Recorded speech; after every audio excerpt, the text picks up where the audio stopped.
முதல் வாசகம். என் உடன்படிக்கையின் அடையாளமாக என் வில்லை மேகத்தின் மேல் வைக்கிறேன். தொடக்க நூலிலிருந்து வாசகம். அதிகாரம் 9 இறைவசனங்கள் 1 முதல் 13. அந்நாட்களில் கடவுள் நோவாவிற்கும் அவர் புதல்வருக்கும் ஆசி வழங்கி கூறியது: பலுகி பெருகி மண்ணுலகை நிரப்புங்கள். மண்ணுலகின் விலங்குகள், வானத்து பறவைகள், நிலத்தில் ஊர்வன, கடலின் மீன்கள் அனைத்தும் உங்களுக்கு அஞ்சி நடுங்கட்டும். அவை உங்கள் கைகளில் ஒப்படைக்கப்பட்டுள்ளன.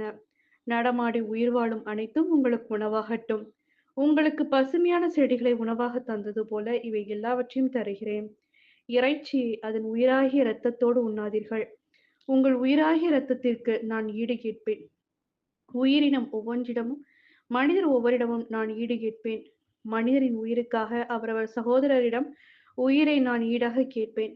ஒரு மனிதரின் இரத்தத்தை எவர் சிந்துகிறாரோ அவர் இரத்தம் வேறொரு மனிதரால் சிந்தப்படும். ஏனெனில் கடவுள் மனிதரை தம் உருவில் உண்டாக்கினார். நீங்கள் பலுகி பெருகி பன்மடங்காகி மண்ணுலகை நிரப்புங்கள். கடவுள் நோவாவிடமும் அவருடன் இருந்த அவர் புதல்வரிடமும் கூறியது: இதோ, நான் உங்களோடும் உங்களுக்கு பின்வரும் உங்கள் வழிமரபினரோடும் பேழையிலிருந்து வெளிவந்த நாளில் உங்களோடு இருக்கும் உயிரினங்கள், பறவைகள், கால்நடைகள், நிலத்தில் உங்களுடன் உயிர் வாழும் விலங்கினங்கள் எல்லாவற்றோடும், மண்ணுலகில் உள்ள எல்லா உயிர்களோடும் என் உடன்படிக்கையை நிலைநாட்டுகிறேன். உங்களோடு என் உடன்படிக்கையை நிறுவுகிறேன். சதை சதையுள்ள எந்த உயிரும் வெள்ளப்பெருக்கால் மீண்டும் அழிக்கப்படாது. மண்ணுலகை அழிக்க இனி வெள்ளப்பெருக்கு வரவே வராது. அப்பொழுது கடவுள்: எனக்கும் உங்களுக்கும் உங்களுடன் இருக்கும் உயிருள்ள எல்லாவற்றிற்கும் இடையே தலைமுறை தோறும் என்றென்றும் இருக்கும்படி நான் ஏற்படுத்திய உடன்படிக்கையின் அடையாளமாக என் வில்லை மேகத்தின் மேல் வைக்கிறேன். எனக்கும் மண்ணுலகுக்கும் இனி இடையே உடன்படிக்கையின் அடையாளமாக இது இருக்கட்டும் என்றார். இது ஆண்டவரின் அருள்வாக்கு. இறைவா, உமக்கு நன்றி. நற்செய்தி வாசகம். மெசியாவாகிய மானிட மகன் பாடுகள் பட வேண்டும். மார்க் எழுதிய தூய நற்செய்தியிலிருந்து வாசகம். அதிகாரம் 8 இறைவசனங்கள் 27 முதல் 33. அக்காலத்தில் இயேசு தம் சீடருடன் பிலிப்பு செசரியா சார்ந்த ஊர்களுக்கு புறப்பட்டு சென்றார்.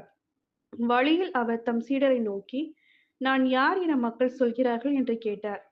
அதற்கு அவர்கள் அவரிடம், சிலர் திருமுழுக்கு யோவான் எனவும், வேறு சிலர் எலியா எனவும், மற்றும் சிலர் இறைவாக்கினருள் ஒருவர் எனவும் சொல்கின்றனர் என்றார்கள்.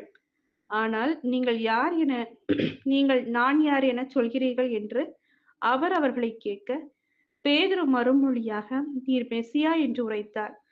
தம்மை பற்றி எவரிடம் சொல்ல வேண்டாம் என்று அவர்களிடம் அவர் கண்டிப்பாய் கூறினார்.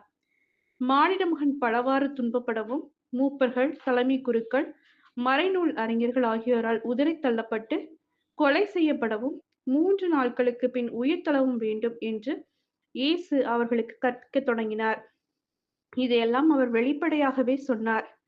பேதுரு அவரை தனியே அழைத்து கடிந்து கொண்டார்.